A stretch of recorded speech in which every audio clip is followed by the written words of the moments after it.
زندہ باد۔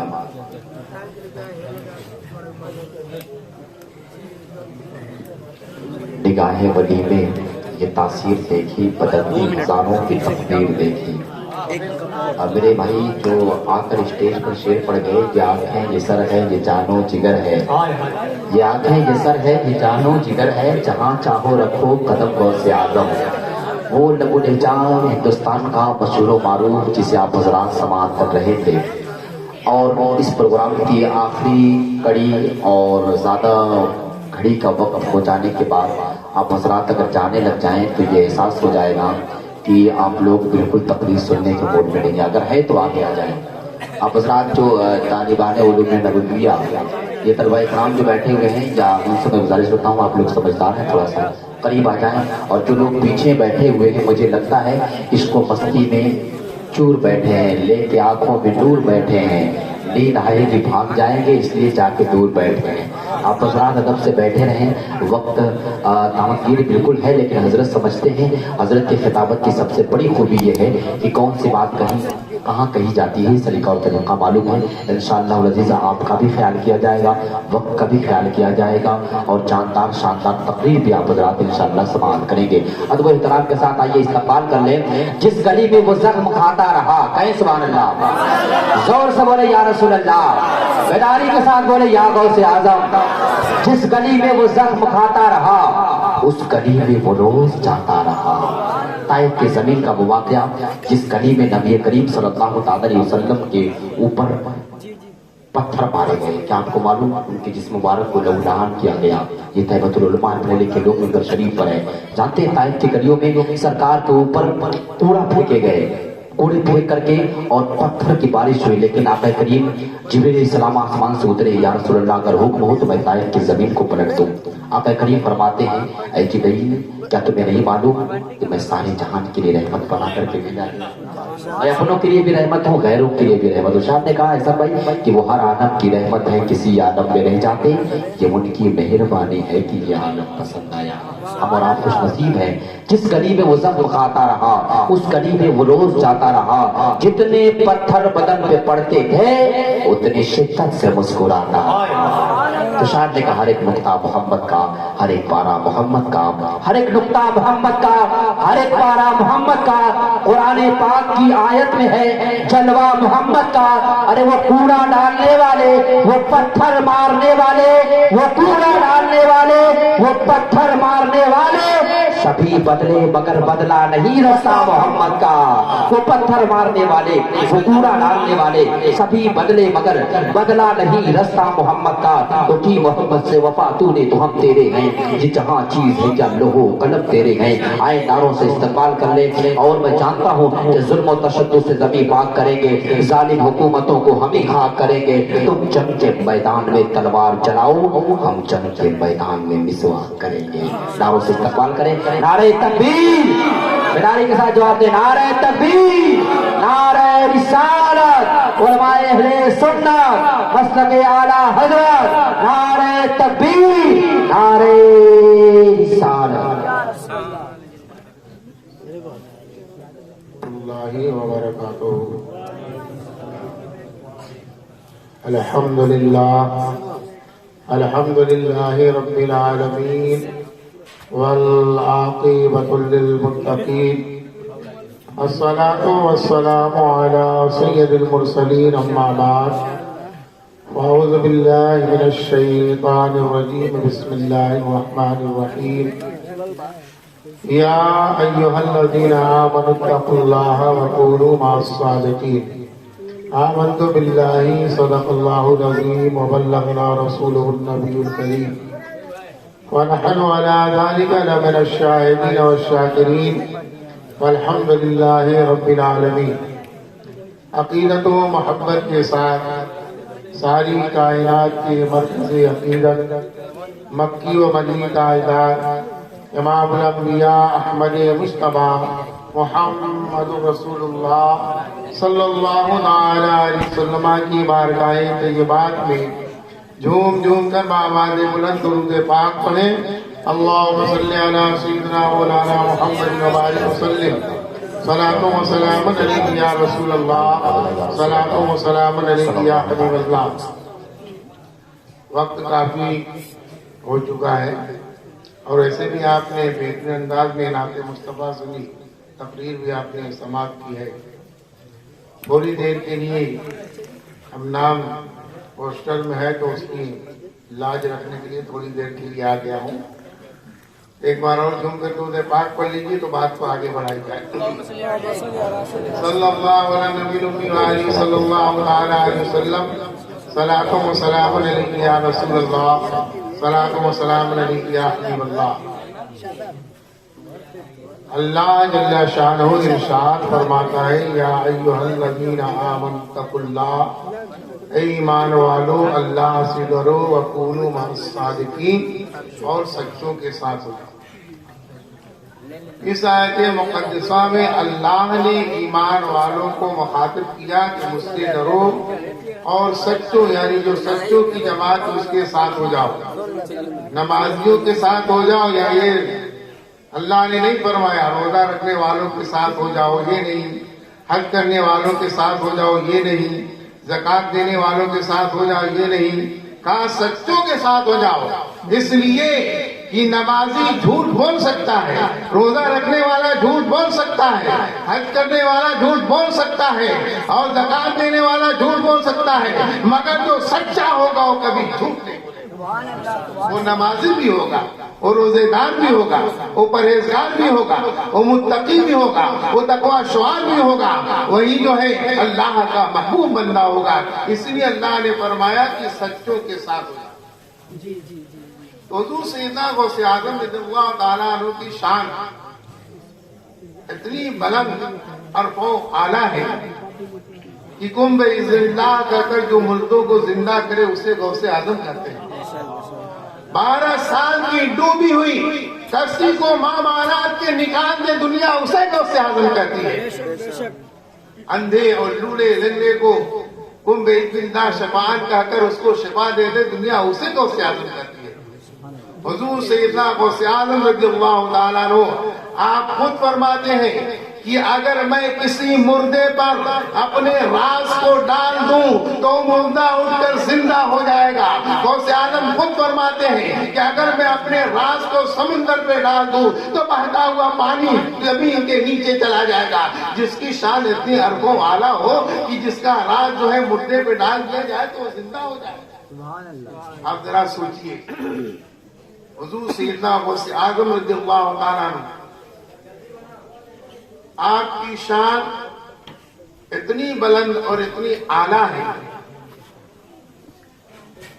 کہ مقام فردیت صرف 2 بزرگوں کو حاصل ہے، ایک حضرت بایزید بستامی اور ایک حضور سیدنا غوث اعظم۔ حضور سیدنا غوث اعظم رضی اللہ تعالیٰ عنہ آپ عراق کے بیابان جنگلوں میں آپ خود فرماتے کہ میں 25 سال تک عراق کے جنگلوں میں پھرتا رہا، یہاں تک کہ لوگ مجھے پاگل اور دیوانہ سمجھتے تھے۔ میں جو ہے ذکر جہاد کیا کرتا تھا اور 25 سال تک میں نے 25 سال نہیں بلکہ 40 سال تک میں نے عشاء کے وضو سے فجر کی نماز ادا کی ہے، اور 15 سال تک مسلسل جو ہے عشاء کے بعد فجر تک روزانہ ختم قرآن پاک کی تلاوت۔ سبحان اللہ، سبحان اللہ، بے شک بے شک۔ حضور سیدنا غوث اعظم رضی اللہ تعالیٰ تو دنیا جانتی کہ آپ جو ہے مادرزاد ولی ہیں، آپ مادرزاد ولی ہیں، یہ دنیا جانتی ہے۔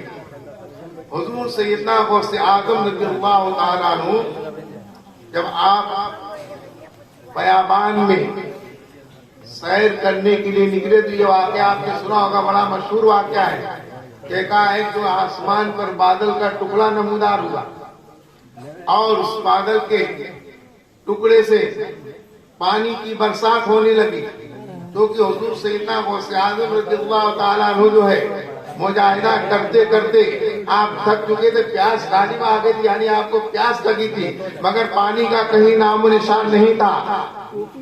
آسمان پر ایک بادل کا ٹکڑا نمودار ہوا اور اس میں سے پانی برسنے لگا۔ اور اس کے بعد جو ہے وہ بادل کا ٹکڑا چھٹ گیا، اس میں سے ایک آواز آتی ہے کہ عبد القادر میں تمہارا خدا ہوں۔ حضور سیدنا غوث اعظم فرماتے ہیں کہ جب اس بادل سے یہ آواز آئی کہ میں عبد القادر میں تمہارا خدا ہوں اور جتنی بھی حرام چیزیں تھیں تم پر میں نے حلال کر دی، تو حضور سیدنا غوث اعظم فرماتے ہیں کہ میں نے اعوذ باللہ من الشیطان الرجیم پڑھا تو جو ہے بادل کا ٹکڑا چھٹ گیا اور اس میں سے آواز آئی کہ عبد القادر جاؤ، آج تم کو تمہارے علم نے بچا لیا۔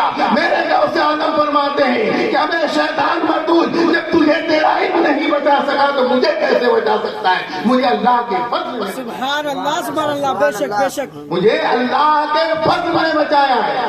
حضور سیدنا غوث اعظم رضی اللہ تعالیٰ عنہ کی شان جو مردوں کو زندہ کرے۔ حضور سیدنا غوث اعظم فرماتے ہیں کہ ہر دن ہر مہینہ میرے پاس آ کر ساری باتوں کو بتاتا ہے کہ اس مہینے میں کیا ہونے والا ہے، اس سال میں کیا ہونے والا ہے۔ حضور سیدنا غوث اعظم فرماتے ہیں کہ میں دنیا کو اس طریقے سے دیکھتا ہوں جس طریقے سے کسی کانچ کی بوتل میں کسی چیز کو ڈال کر باہر سے دیکھا جائے۔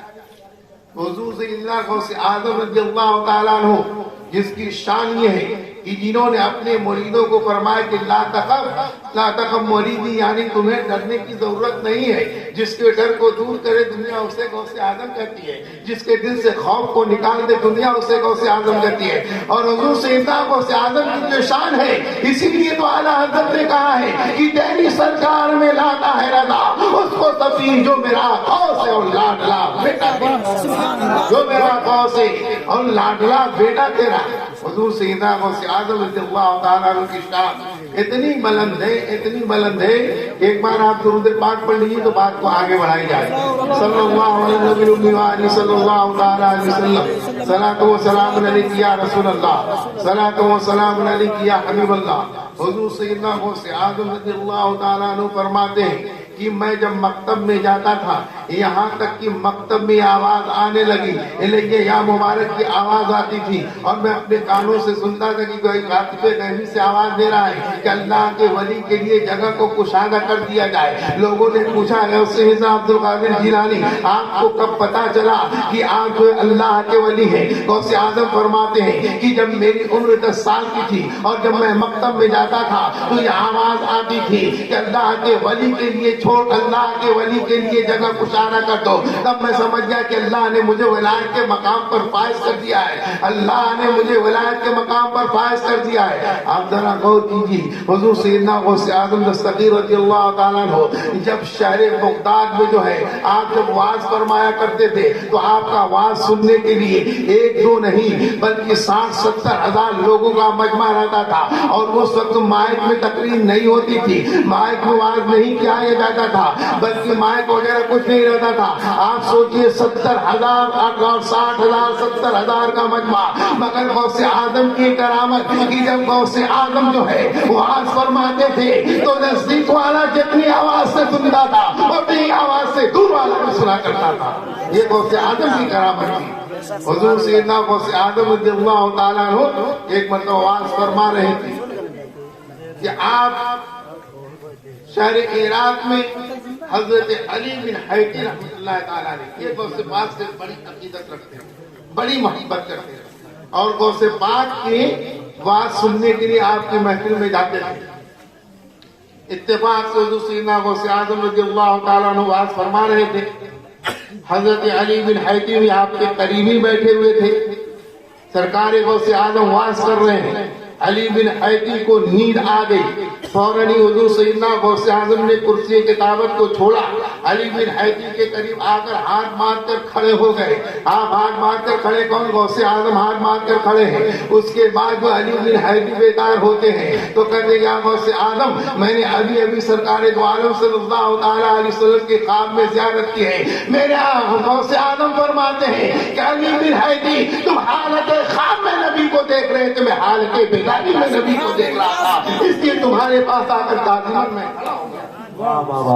یہ شان حضور سیدنا غوث اعظم کی کہ علی بن حیدر خواب میں رسول اللہ کا دیدار کر رہے تھے اور غوث اعظم حالت بیداری میں جو ہے رسول اللہ صلی اللہ علیہ وسلم کا دیدار کر رہے تھے۔